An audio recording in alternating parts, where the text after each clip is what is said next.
kids went out, did most of the work of asking people to come and bring something, it just happened. I mean, I don't think that I did a lot, but anyway, thank you very much. I think you did an awful lot, so thank you very much. Just putting out the message. So today I'm talking about the creative cycle, and the whole idea of spring solstice coming and the eclipse and all of the confluence of the universe. Spring comes every year, but it's not always the same, obviously. So I'm talking about the creative cycle. And when I was thinking about this, a pun came into my head that I have giggled about all week. So I'm going to share it with you, and I hope you find it as amusing as I do.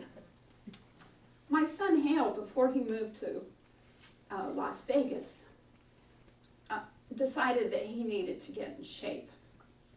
So he went to the Jewish Community Center, and it's a massive place that mobs of people go because it's conveniently located and it's inexpensive and it's just a hot happening kind of place in Albuquerque at the time. So he was taking a cycling class. What do you call that one? Spinning. Spinning class, right.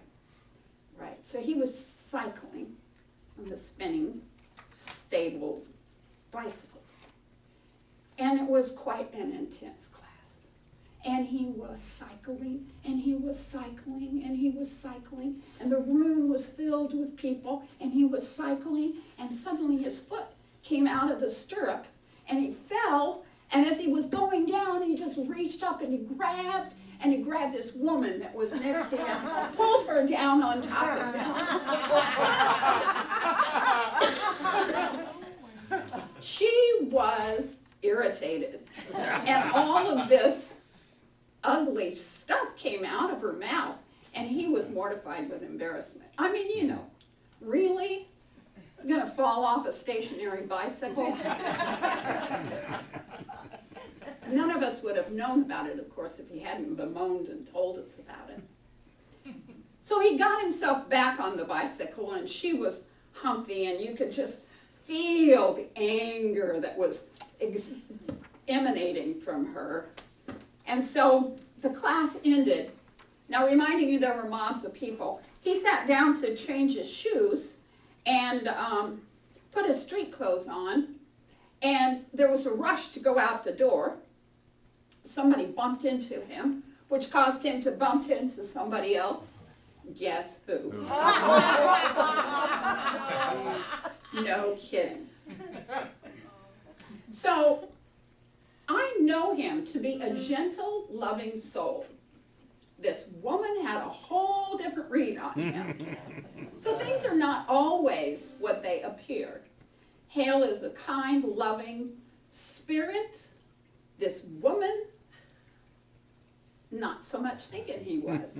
So the next week he went back and he took his wife with him so he could prove to this woman that he wasn't some kind of pervert. And oddly, she never showed up again.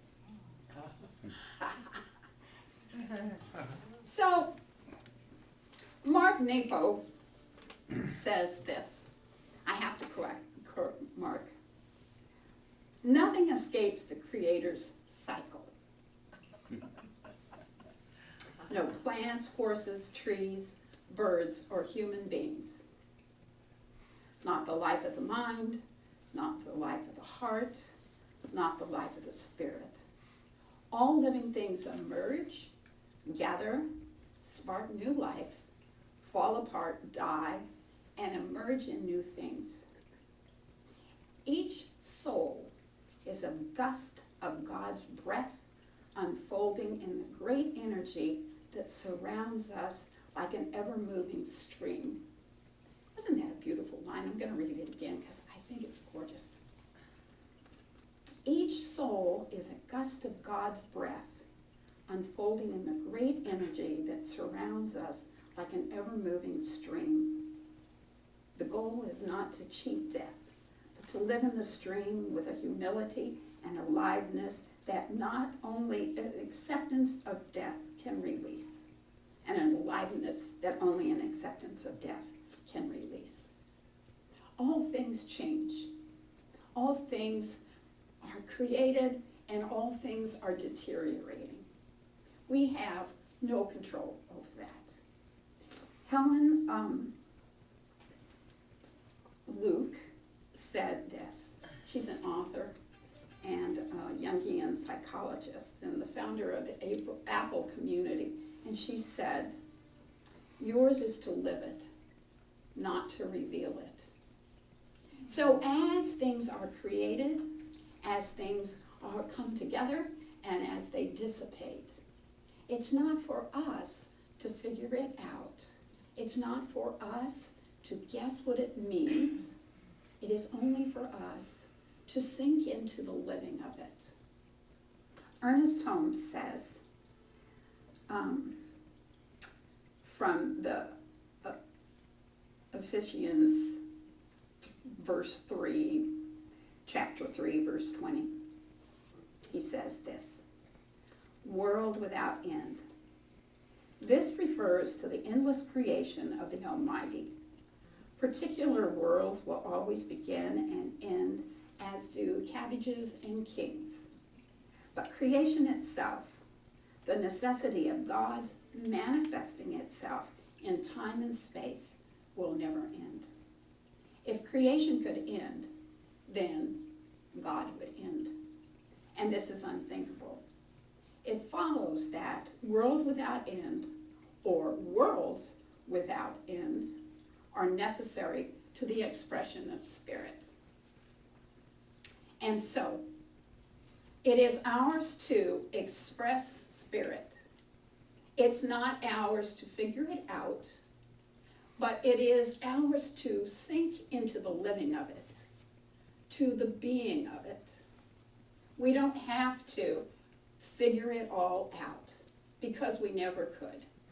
Everything has a different perspective, and God has the totality of perspective, but we only have a limited view of it.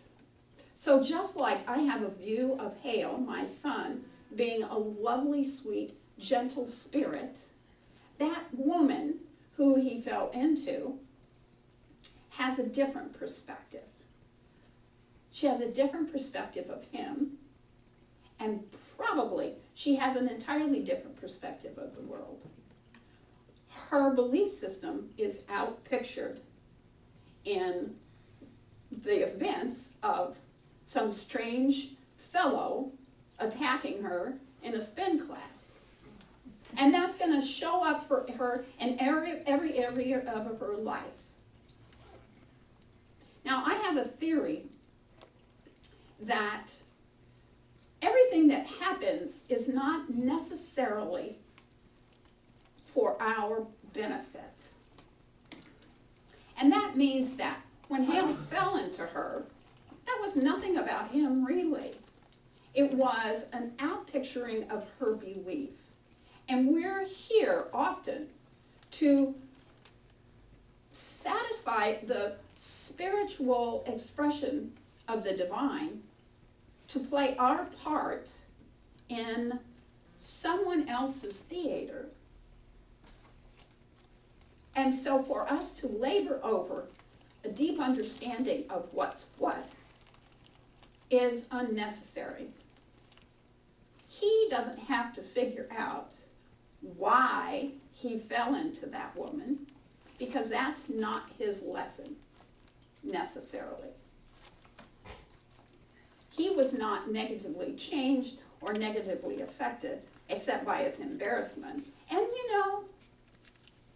honestly, he can be a little pompous. And so maybe that was the humility that he needed. It's not for me to know, it's not for anybody else to know. We don't have to figure it out. we can just sink into the living of it, the allowing of it. Just like Odysseus trekked across the desert to bury his ore, which symbolically allowed him to release and let go of his adventures, his adventuring. And then after he had done that, after he had symbolically given up his adventures of exploring the oceans, he went home to his family and his children, and he lived his life. And that's what we really are about. It is for the divine to be the creative essence and the creative force. It is for us to settle into it and to live it. We don't have to understand it. We don't have to, as Helen Luke says, reveal it. We only need to live it, to sink into the living, to sink into the expression of who we are in this moment, in this time. And who we are changes. Thank God, I'm not the same person I used to be. And I suspect that many of us could say that. Whew. Thank God, I'm not that anymore. But we can look back over our lives and remember circumstances and situations and have no clue as to why we did things that we did. Now that doesn't mean that we can just give up examining things, but to obsess over it is unnecessary. And we can spend our lives cycling and cycling and cycling and cycling and walking a treadmill. We can spend our lives doing that. But the action of it is distracting for the living of it. We don't have to go exploring. We don't have to figure it all out. We don't have to plan ahead. We can allow it. We can sink into it. We can be at peace with it, fully trusting that the divine knows what it's doing. And just like we were very clear when we left our old space that we did not owe the money, we weren't obnoxious about it, we weren't confrontational about it, we were just clear. And then today, the money came. How amazing that is. It's for spirit to be the creative cycle. It's for spirit to allow things to unfold. Worlds without end.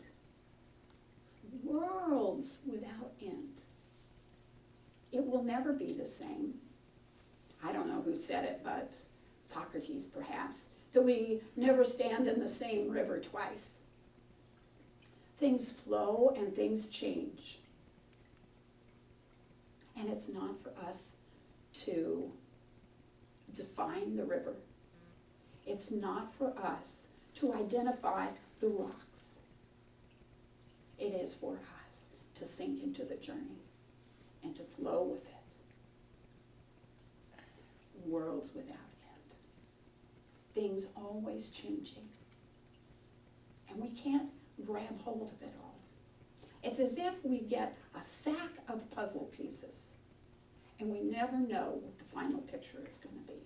We just know where this piece goes and where this piece goes. And ultimately, the picture will show up. But it will not show up for us until the time is right. Until we learn to settle into life rather than pushing against it, struggling against it, racing against it, adventuring against it. Just allowing it to be.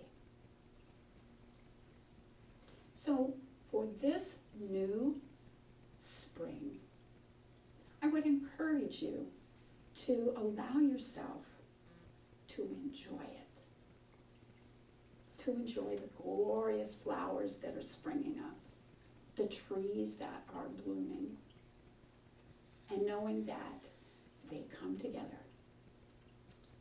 They are glorious, and then they dissipate.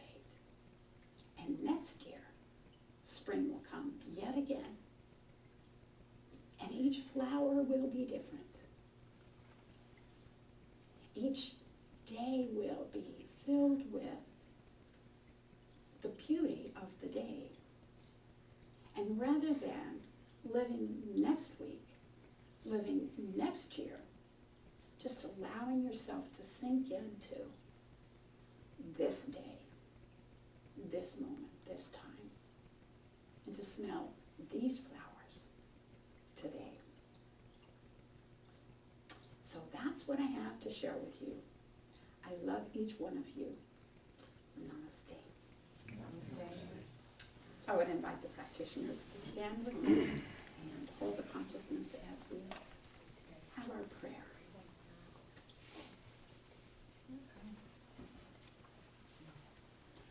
So,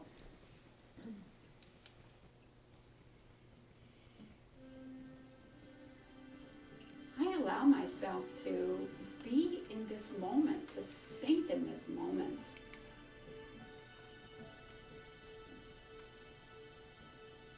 To be still in this moment, knowing that it is perfect, because it is the day that Spirit has created.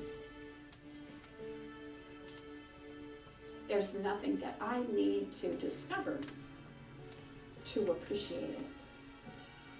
There's nothing that I need to explore to appreciate it. I just allow myself to sink into the depths of the beauty of life, trusting fully that the universe, God, that creative essence, that creative energy, knows exactly what it's doing. The cycles come and the cycles go. They are forever changing and shifting and being different. But I can trust that. The ebb and flow, the tides will come and go in perfection. It's not for me to direct. It is for me to live as fully and richly and completely and as lovingly as I can in this very moment.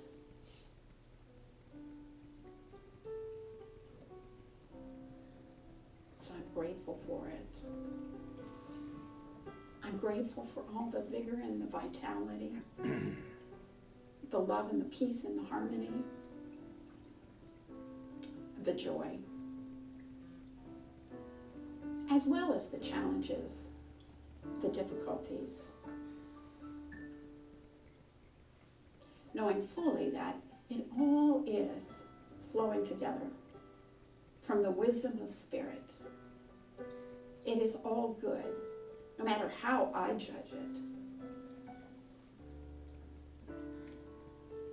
Because the divine is in charge.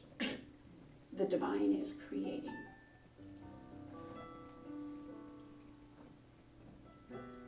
So peacefully, gently, I settle into this moment.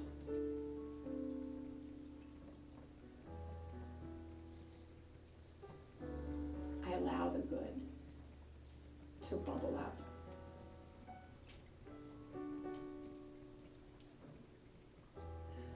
I sink into it. trusting fully the good.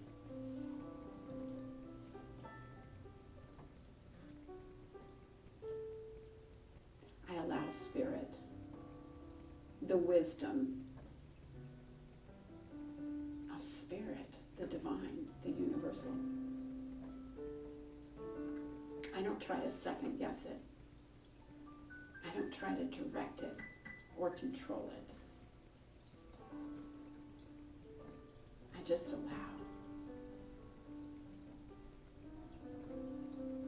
So I give thanks for all of that. I give thanks for all good, no matter how it shows up.